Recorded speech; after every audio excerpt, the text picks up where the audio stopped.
We're going to look at I Love Rock and Roll on bass guitar. It's going to be something like this. And it's got some pretty cool riffs in between which sound something like this. And even go a bit higher, you can go.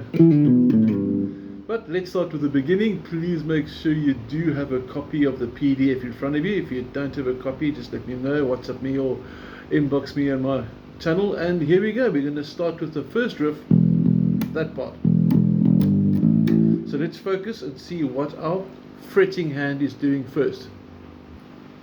It's actually quite an easy riff, really. We're basically only really using fingers 1 and 2 for most of it.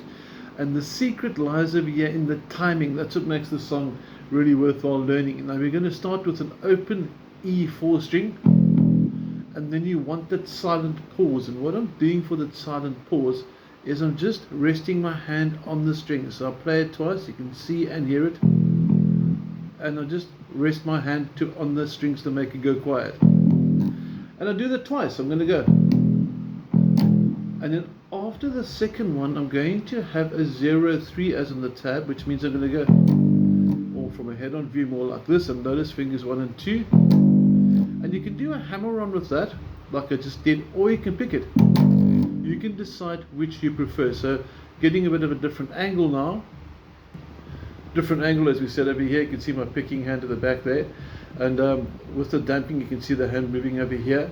You can see it coming over there. You can also rest the fingers on to get a double silence as well, like this. And I'm actually now muting with my picking hand, so the combined,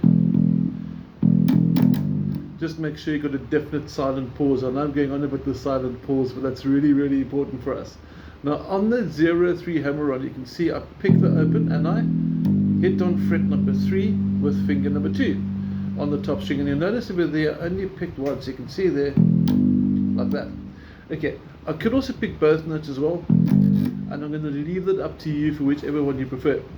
Okay, back to the fretting hand again. Once you've done that hammer on or pick note, you got the choice there as we said, you're going to go to your A3 string. That string you can see and actually hear it as well. You can see it vibrate, and that takes place after the hammer on. So your first 8 notes should sound something like this. I'm going to count you in so you can play along with me. 1, 2, 3, 4, and I purposely took my hand that far away so you can see that I'm not playing any string.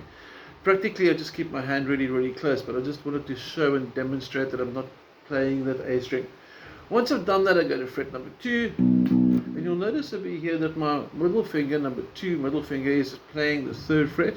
My first finger is playing the 2nd fret, and that's basically all I'm really worried about for starters. So if I go onto the double 2 now from the beginning, I'm going to have this 2 and 3 and 4 and.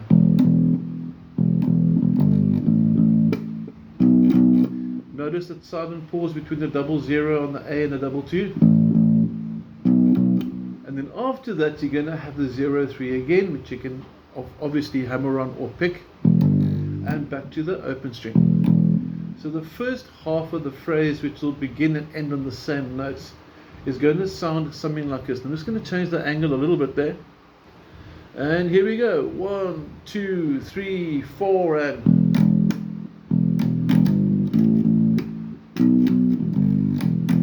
Simple as that. Now the next phrase you'll notice starts off pretty much the same. You've got the same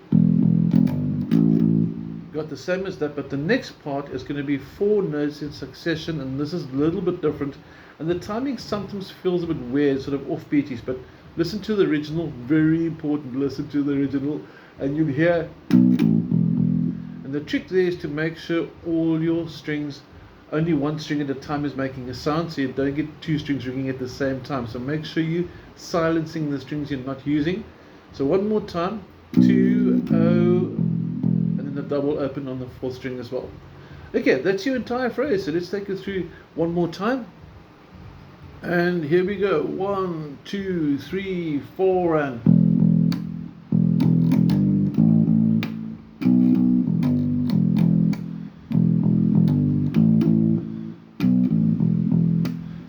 And 4 and it's got an extra little double 0 over there as well.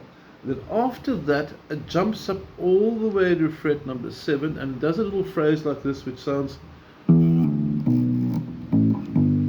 Now that can be done in two places. I sort of personally prefer it up here because I like the jump, and I also want to help us get the accuracy. But you could also play it down here.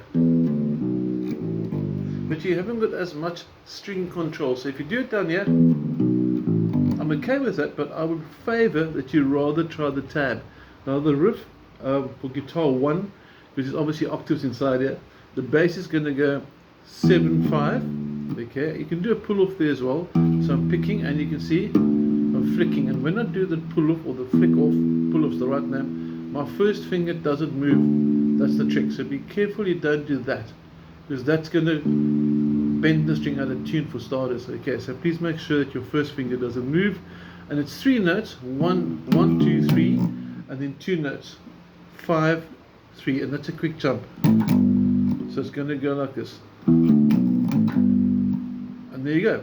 Now the bass doesn't really do this riff, but if you really want to, just because it sounds cool, of course you can. It's the guitar actually does it. It's an octave higher, so give it a shot. If it sounds cool, it's a good exercise either way. It's 9/7, and notice it's sort of the same thing as this, just an octave. And a very important lesson on octaves: octave is the same note. In other words, if this note is E, that note is E. It's the same note, name, but just a different octave. Okay, lower E, even lower E, octave lower, or very high E.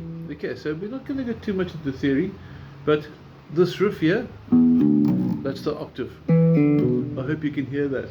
And then the jump that you did from 5 to 3 is going to be the same over here from 7 to 5. Like that. So your second riff. So from an exercise point of view, I'd encourage it, but from playing it in the band, if you like the sound of it, go for it. Whichever one you like, that's pretty sweet. Okay, now listen to the song, listen to the words, and everything should come together. Your homework for this over here is try and play it through with the whole song, and then see if there's any challenges. If there are, drop me a WhatsApp, inbox me, and I'll be happy to help you. Just give me a detailed sort of explanation how I can help. But I hope you enjoy the video. Have a lucky week. Take care.